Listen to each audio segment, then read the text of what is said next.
이거는 서울 추방령이다. 부동산 대책으로 인해서 사고 싶은 사람이나 팔고 싶은 사람 모두가 고통받고 있다. 팔 수도 없어요. 살 수도 없고 팔 수도 없게 만들어놨는데 그러면 매도하는 사람들 입장에서는 매도해야 될 이유가 없죠. 그러니까 그냥 관망하고 매수자들은 살 수가 없으니까 못 사는 거고 결국 이렇게 되면 이제 전세 가격이 올라갈 수밖에 없는데 전세 가격이 올라도 엄청나게 오르게 된다. 그러면 그 전세 보증금을 못 마련하는 사람들은 서울에서 쫓겨날 수밖에 없게 된다. 지금 나오고 있는 대책들이 이 2023년 보고서 안에 있는 대책들을 순차적으로 내놓고 있다. 근데 이 보고서의 핵심 내용 중에 하나는 보유세를 확 올리는 건데 자, 이 관세 협상이 도대체 어떻게 돼가고 있는 건지 말이 다 달라서 알 수가 없어요. 뭐 다 됐다고 하는 사람이 있는 아니 지금 보십시오. 이 위성락 안보실장이죠. 위성락은 미국과 통화 스와프 논의가 전혀 진전된 바가 없다. 무제한이든 유제한이든 진전이 없다. 그리고 이 통화 스왑이 되더라도 이건 필요 조건에 불과하고 또 다른 충분 조건이 필요하다. 뭐 이렇게 얘기를 했어요. 어제입니다. 어제 이렇게 얘기를 했는데 지금 구윤철 기획재정부 장관은 또 뭐라고 그러냐면 미국의 입장은 3,500억 불을 선불로 내놔야 된다. 근데 트럼프를 설득할 수 있을지 여부가 미지수다. 트럼프는 분명히 그저께도 또 올려서 3,500억 불 내야 된다. 이 얘기를 하고 있거든요. 그러니까 뭐가 진전이 됐다는 건지 모르겠어요. 그런데도 김용범 정책실장 같은 경우에는 한미 협상이 현재 가장 건설적이고 미국의 유연성을 기대하고 있고 뭐 이런 얘기를 하고 있어요. 그러니까 누구 말이 맞는 건지 알 수가 없다. 그러니까 지금 세 사람이 제일 그 협상의 탑이라고 할 수 있는데 정책실장인 김용범은 협상이 건설적이라 그러는데 그 구윤철이나 위성락은 진전된 게 아무것도 없다. 이런 식으로 얘기하고 있습니다. 그러니까 사실상 이럴 때는 긍정적이라고 얘기하는 사람 말이 맞는 게 아니라 진전된 게 없다고 얘기하는 사람 말이 맞다고 봐야죠. 그 세 사람 중에서 얘기가 다 다르면. 그러니까 사실상 진전된 게 아무것도 없다라는 걸 확인할 수가 있습니다. 아무것도 없다라는 걸 확인할 수가 있어요.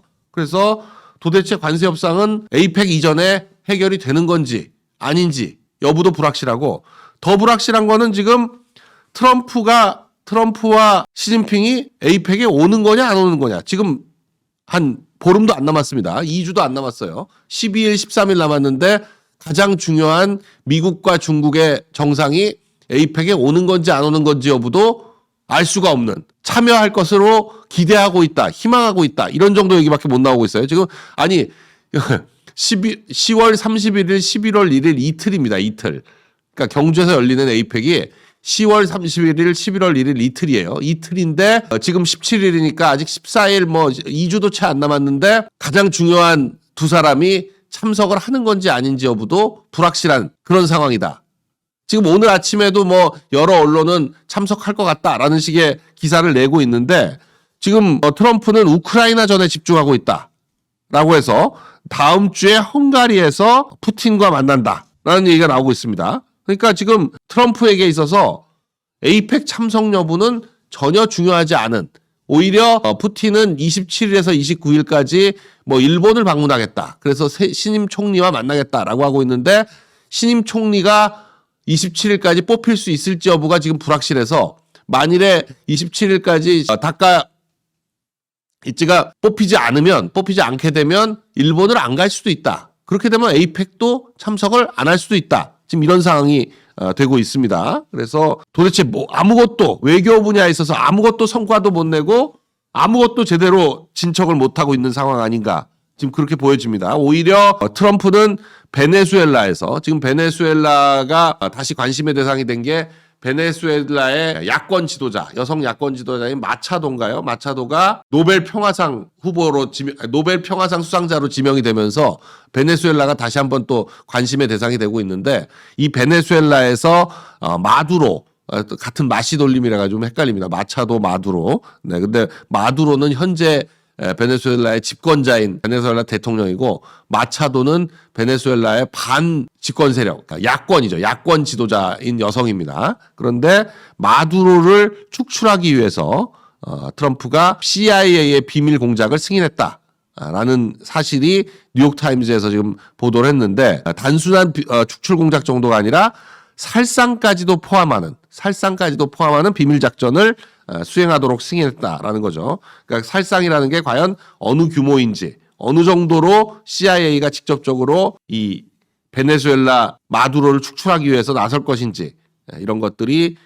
논란이 되고 있는데, 이 기사의 중간에 보면 CIA의 중남미의 비밀작전 해가지고 비밀작전의 역사가 쭉 나옵니다. 보면 1950년대부터 80년대까지 과테말라, 쿠바, 칠레, 또 뭐 아르헨티나, 우루과이, 파라과이, 볼리비아, 브라질 등 남미 내에 있는 좌파 세력들, 그리고 1986년에는 니카라과의 산디니스타 정권, 뭐 이런 것들을 하는데, 이 이란 콘트라 사건으로 불리는 니카라과 정권 붕괴 공작 같은 경우에는 이게 워낙 그 스캔들이 커져가지고, 이란 콘트라 스캔들이라고 해가지고 굉장히 커졌죠. 이 레이건 정부의 치명적이었던 사건이었는데, 그때 이후로는 공개적으로 이렇게 비밀 작전이 논란이 된 적이 없는데, 지금 이 베네수엘라의 CIA 비밀 공작은 지금 뉴욕타임즈가 보도할 정도로 상당한 규모로 진행이 되고 있다, 이렇게 확인할 수가 있습니다. 그런데 지금 근본적으로 트럼프의 의심은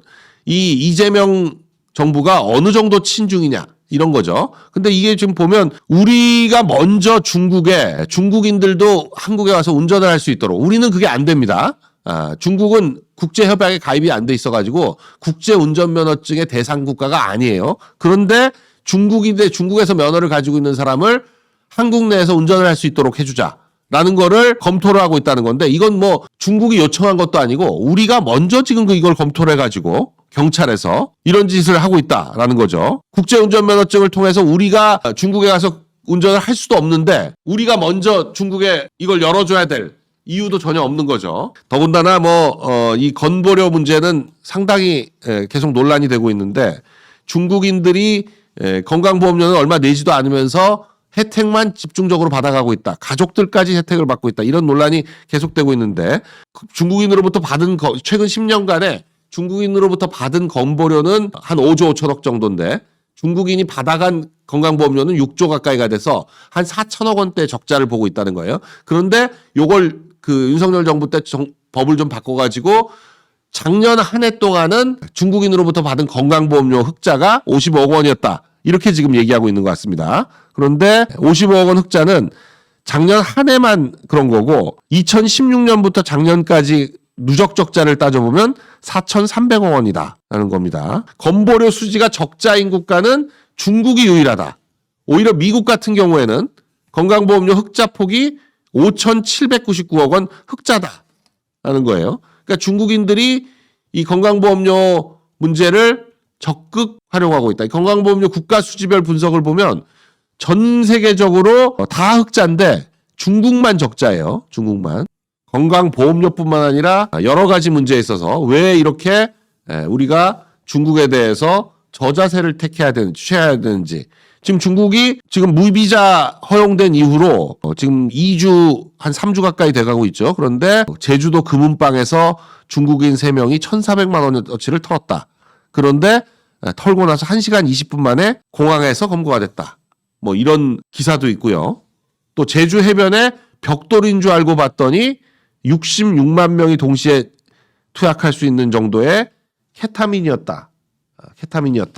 마약이죠. 마약이었는데 이 마약을 벽돌 모양으로 단단하게 포장을 해가지고 제주 해변가에서 발견이 됐다는 거예요.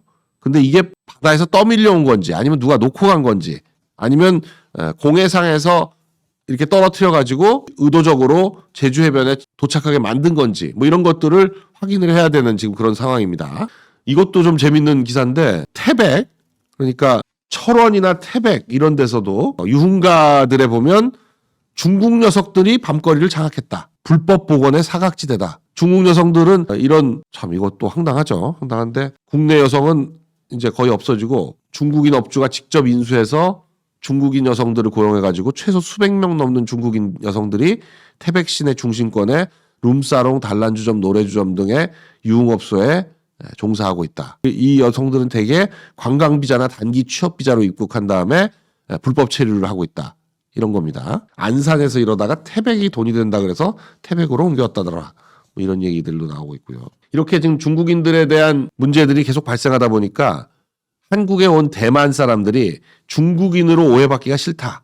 그래서 I'm from Taiwan, 대만 사람이에요 라고 하는 대만인 배지를 착용하겠다. 한국에서 대만 사람이라 그래야 대우를 받지, 중국 사람이라 그러면 굉장히 반중 피로감 이런 것들이 있다는 거죠. 한국 내에 반중 정서 이런 것 때문에 이런 배지를 달아야 된다라고 하고 있습니다. 이것도 있지만 타이완 넘버원 뭐 이런 걸 또 붙일 수 있죠. 자, 금값이 미쳤다. 이번 주 한 주에만 금값이 8% 이상 뛰었습니다. 그래서 역대 주간 최대 상승률이다 라고 얘기하고 있는데 온스당 4,300달러, 온스당 4,300달러를 얘기하고 있습니다. 그러니까 지금 금 한 돈 가격이 80만 원을 넘었다는 거죠. 80만 원을. 한 돈이 3.75g인가요? 뭐 그런 정도 되죠. 1온스가 40 몇 g인가요? 어떻게 되나? 1온스 한번 볼까요? 1온스 이때 1온스가 28g, 28.35g. 금에 할 때 28.35g이죠. 그러니까 이게 참 1온스가 4,300달러이라는 게 그러면 한 돈으로 따지면 얼마냐? 이거 계산이 안 나와요. 이렇게 금값이 왜 이렇게 뛰느냐? 시중에 돈이 너무 많이 풀려서 그렇죠. 전 세계적으로 지금 너무나 돈이 많이 풀려서 달러가 지금 약세인 이유가 달러를 엄청나게 찍어내가지고 지금 이 경제를 받치고 있는 거나 마찬가지인데 그러면 달러가 이렇게 약세를 보이면 원화 가치가 올라야 되는데 원화는 더 약세를 보이고 있어서 지금 날린 거죠. 더군다나 또 금리 인하한다. 그러니까 금값이 또 더 오르는 상황이다. 아니 지금 시중에 돈이 너무 많이 풀려서 이 많은 돈이 도대체 어디로 가느냐. 지금 주가가 괜히 오르는 게 아닙니다. 근데 지금 3,700 오늘 지금 몇인가요? 삼성전자가 이제 곧 10만 전자가 될 것으로 보여지는데 오늘 지금 98,000원까지 가고 있는데 삼성전자, SK하이닉스는 45만 원을 뚫었죠. 그러니까 SK하이닉스, 뭐 현대차 뭐 이런 몇 개 주력 종목들이 워낙 오르다 보니까 지금 코스피 지수는 사상 최고치를 기록하고 있는데 실제 대부분의 종목들은 거의 안 오르거나 오히려 떨어졌다. 근데 워낙 큰 종목들 삼성전자, SK하이닉스, LG엔솔 뭐 이런 삼바 뭐 이런 종목들이 그런데 주식시장으로 돈을 하기 위해서 부동산 수요를 억제한다라는 얘기를 지금 민주당은 퍼뜨리고 있는데 실제로는 어떠냐? 실제로는 주식으로 부동산을 대체한다? 이게 말이 안 되는 얘기가 실제 현실은 코스피가 오르고 나면 조금 있다가 서울 아파트 값이 상승하게 된다라는 걸 오지윤 명지대 교수가 주식시장과 서울 아파트 가격의 상관관계를 분석했다는 거죠. 2013년부터 올해 7월까지 그러니까 12년 동안 서울 이 주가와 코스피와 서울 아파트 실거래가의 상관관계를 분석했더니 상관계수가 0.7 이상이다. 0.7 이상이다라는 게 확인됐다라는 거예요. 2020년 이후에는 거의 코스피 지수가 오르면 부동산 가격이 따라오르는 지금 밑에 파란 색깔이 코스피 지수고 뒤에 빨간 색깔이 서울 아파트 실거래가입니다. 그런데 코스피가 먼저 오르면 부동산 가격도 따라오른다. 그래서 결국 지금 코스피가 오르는 건 대대적인 부동산 가격의 상승을 예측해 볼 수 있는 그런 상황이 아니냐. 자, 뭐 요즘 추미애하고 정청래가 할 일 다 하고 있다. 최민희까지. 최민희, 추미애의 좌충우돌. 특히나 법사위와 과방위에서 이 두 위원장들이 아주 그냥 브레이크 없는 드라이브를 계속하고 있어서 지금 그렇지 않아도 대법원장을 청문회를 한 것이 워낙 국민들에게 반발을 불러일으키고 있는데 이걸 3차 청문회를 하겠다. 지금 또 그러고 있죠. 그리고 대법원에 국정감사를 하러 가가지고 대법원 현장 검증을 갑자기 하겠다고 하면서 대법원 법정에 쳐들어가가지고 기자들은 퇴장시키고 자기들끼리 핸드폰으로 영상 찍어서 쇼츠 올리고 추미애하고 서영교는 유튜브 쇼츠까지 올라가지고 거기다가 후원 계좌 홍보를 하고 있습니다. 서영교는 내년에 서울시장, 추미애는 경기지사 지금 꿈꾸고 있다는 거예요. 그래서 지금 저렇게 오버를 하고 있다라고 하고 있는데 서영교와 추미애. 근데 서영교와 추미애가 이렇게 설레발이 치고 난리를 치면 칠수록 민주당의 지지율은 하락하고 있다. 오죽하면 정청래는 그동안은 이런 강성 서영교 추미애를 응원해주는 입장이었는데 너무 이 반응이 안 좋으니까 추미애에 대해서 대법원장 3권 분립 이 부분을 좀 주목해야 된다라고 하는데도 전혀 추미애가 듣지 않고 대법원을 3차 국감하겠다 뭐 이러고 있습니다. 이러다 보니까 이재명 지지율에 비해서 민주당 지지율이 급격히 하락한 현상을 보이고 있다. 심지어는 가장 그나마 이재명 지지율이 많이 나오는 게 NBS 조사인데 갤럽보다도 더 많이 나오죠. 근데 NBS 조사인데 이 NBS 조사마저 6주 연속 민주당이 하락해서 40%대가 깨지고 39%. 지난 대선 이후로 민주당과 국힘 지지율 격차가 가장 좁은 차이로 줄어들었고 MBS 조사에서도 민주당 지지율이 40%대가 깨졌다. 이런 조사가 나오고 있습니다. 그러니까 정청래와 추미애에 대한 반감이 극대화되고 있다라고 분석을 하고 있습니다. 지금 보면 이재명 지지율이 이 NBS 조사는 56%였는데 갤럽이 오늘 나온 걸 보면 이재명 지지율 54%입니다. 그리고 민주당 39, 국힘 25. 이 MBS에서는 민주 39, 국힘 23으로 나왔는데 저 MBS와 갤럽 조사가 가장 안 나오는데 요거는 보면은 면접원들 조사예요. 면접원. 그러니까 사람이 직접 조사를 하는 겁니다. 그러니까 사람이 조사하면 원래 야당 지지도가 낮게 나온다. 이거는 거의 법칙에 가깝습니다. 그래서 ARS로 조사하면 지금 여야 지지도가 뒤집혀진 것도 있고, 그러니까 민주당보다 국힘 지지도가 더 나오는 조사들도 있고, 별로 오차 범위 내에서 좁혀졌다. 이런 조사들이 거의 대부분인데 ARS 조사들입니다. 근데 면접원 조사를 하는 갤럽과 NBS 조사는 10여 프로 이상 차이 나는 걸로 그렇게 계속 나오고 있죠. 어떤 것이 더 진심에 가깝냐? 이 면접원들이 조사할 때 야당 지지자들이 응답을 안 하는 경향이 있다라는 게 그동안의 추세적으로 확인이 되는 거라서 이 갤럽과 MBS 조사보다는 오히려 ARS 조사가 현실에 가까운 거 아니냐라고 볼 수 있습니다. 근데 저 갤럽 조사에서도 지방선거에서 어느 당을 지지하겠느냐라는 거에는 여당 39, 야당 36, 이 오차범위 내죠. 그래서 이걸 보면 내년 지방선거에 국힘이 선방할 가능성이 높다. 점점 국힘의 선방 가능성이 높아지고 있다. 이러다 보니까 정청래와 이재명 간의 이 거리 점점 벌어지고 있다라고 하고 있는데 이재명 정치학교를 하겠다라고 하면서 김병기, 전현희, 추미애 등등을 강사로 하겠다라고 하면서 이재명 정치학교를 만들겠다라고 해서 이재명계라고 알려져 있죠. 더민주 전국혁신회의 이쪽에서 이재명 정치학교를 하겠다고 했더니 민주당 내에서 정청래가 하지 마라 공문을 보내서 최근 당 외곽에서 독립적으로 활동하는 개별단체가 정치학교의 이름으로 지방선거 관련 유료 교육 프로그램을 진행하는 정황이 확인됐다. 이 프로그램은 중앙당과 어떠한 관련도 없이 진행되기 때문에 당 경력 같은 거 써서는 안 된다.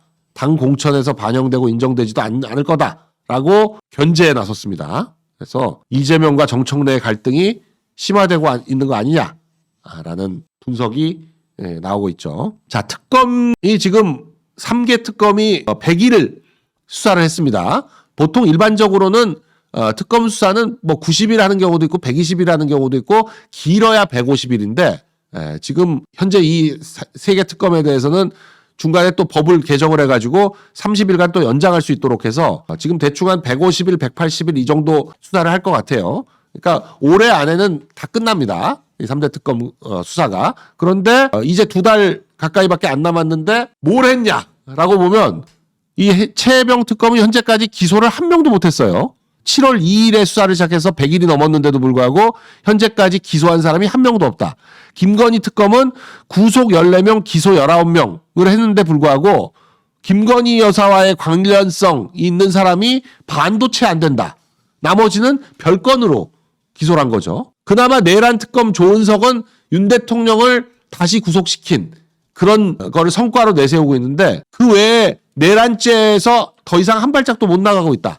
괜히 외환죄를 수사한다 어쩐다 하면서 오산 공군기지만 들쑤시는 바람에 미군으로부터 지금 항의 서한을 받았죠. 소파 협정 위반이 아니냐라는 항의 서한까지 받고 미친 잭 스미스, 조 스미스 얘기를 듣고 있는데 실제 성과는 하나도 없으면서 이런 거 보통 이제 태산 명동 서일필 그렇게 얘기하죠.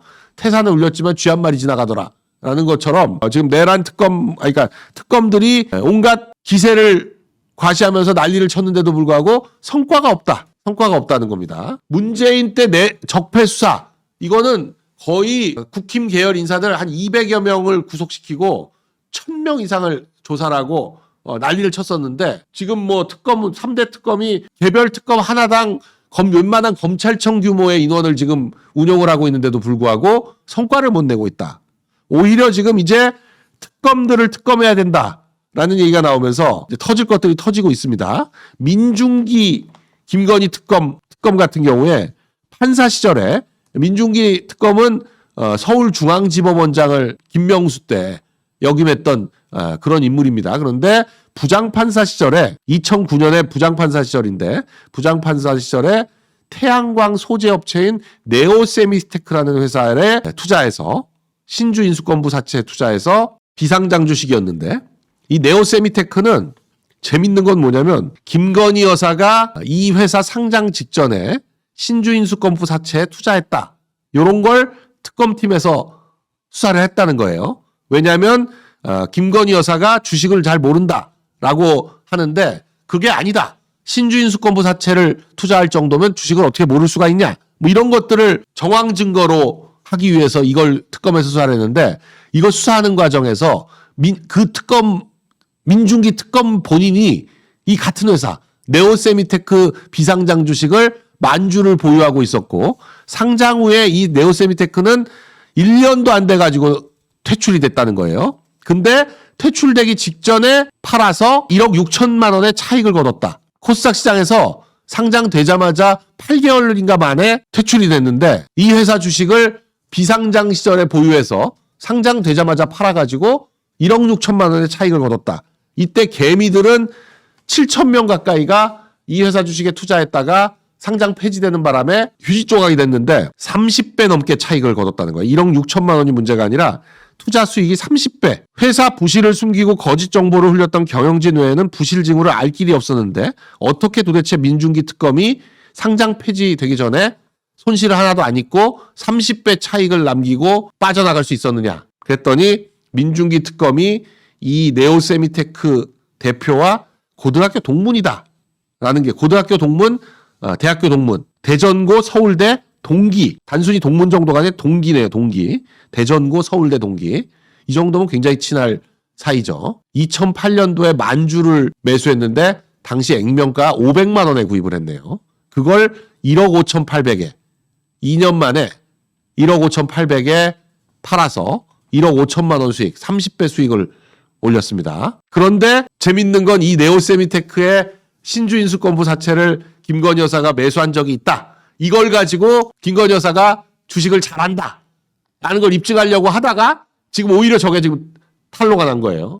이걸 오히려 지금 수사를 해야 되는 민중기 특검은 다른 게 아니라 김건희 여사 관련 사건으로 이걸 수사해야 될 상황이네요.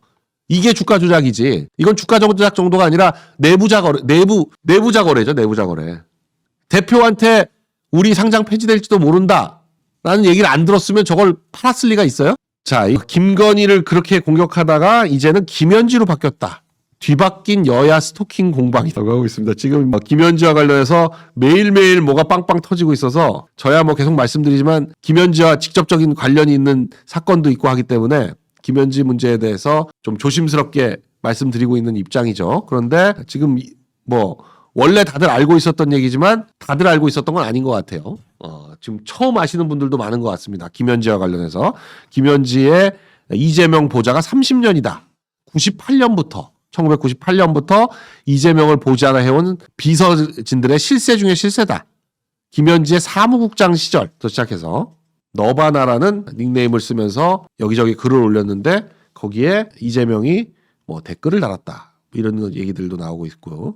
주간조선이 하여간 그 김현지의 인터넷상에 올라왔던 여러 가지 글들, 사진들 이런 걸 총체적으로 모아가지고 이 김현지가 2004년, 2006년 뭐 이럴 때 사진 같은 것들을 올리고 있습니다.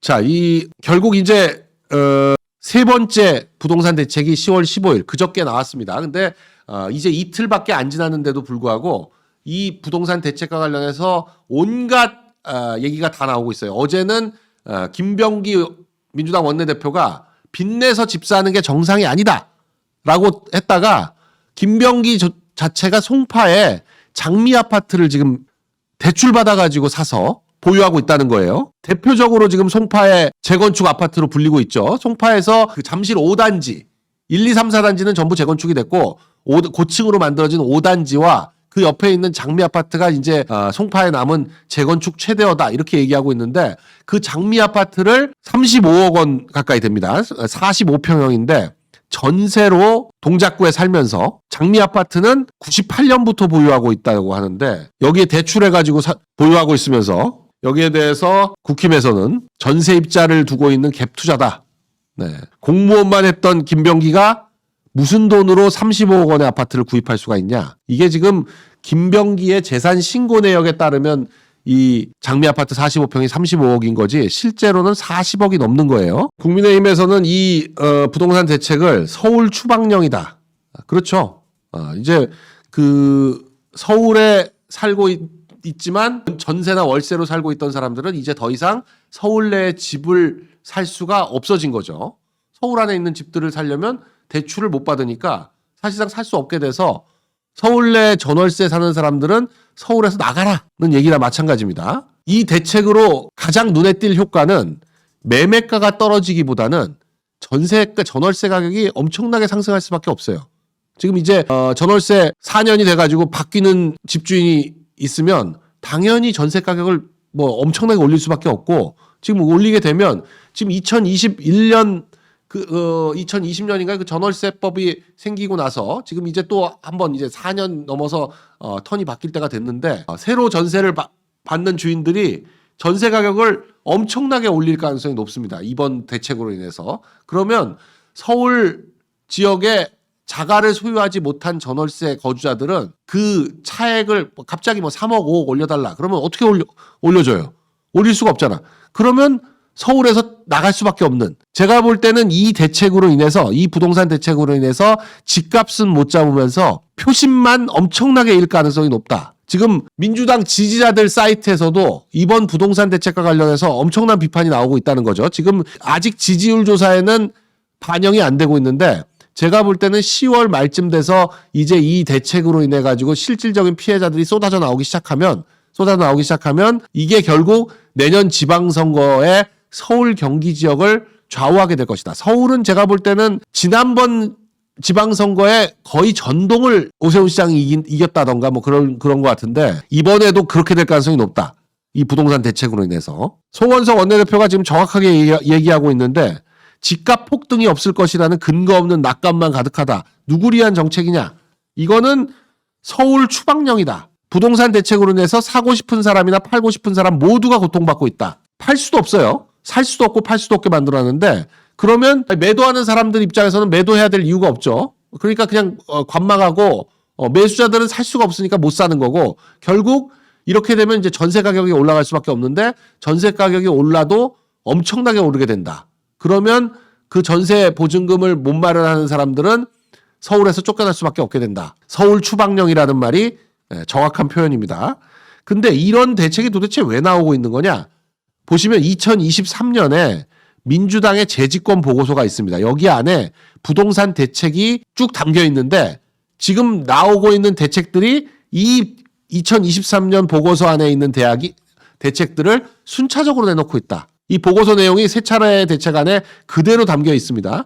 근데 이 보고서의 핵심 내용 중에 하나는 보유세를 확 올리는 건데 지금 아직 보유세 강화만 안 나오고 있는 거예요. 저 때 보면 부동산 감독기구를 만들겠다라고 하고 했었는데 내년에 감독기구 만들겠다는 거고 전세 축소하고 월세로 전환시킨다라는 것도 똑같은 말이고 개발이익을 공공으로 환원하겠다는 것도 LH가 직접 시행하겠다는 거랑 같은 얘기고요.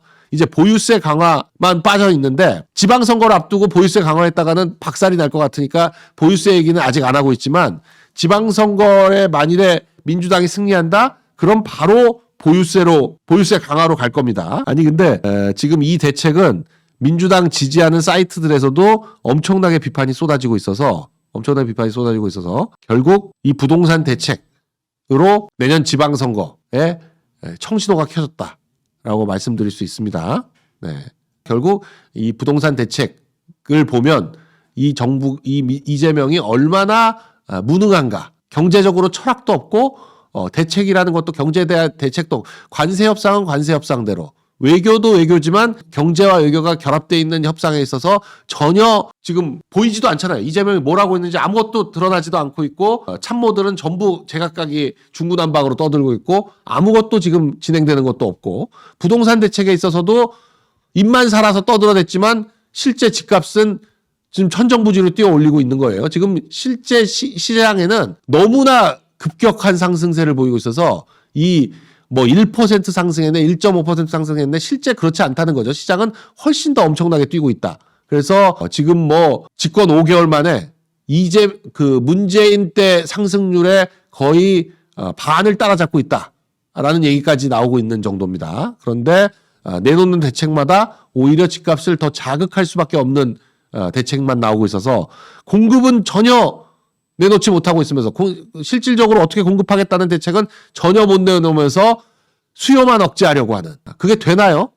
네. 이 대출 규제 문제도 이 헌법 소원 내야죠. 이제 분명히 이제 대출 규제로 피해받은 사람들이 나오면 헌법 소원을 내면 어떻게 될지 모른다. 문재인 때 했던 것보다 훨씬 더 센 규제이기 때문에 이게 과잉금지 원칙에 반한다라고 해서 받아들여질 가능성이 있다.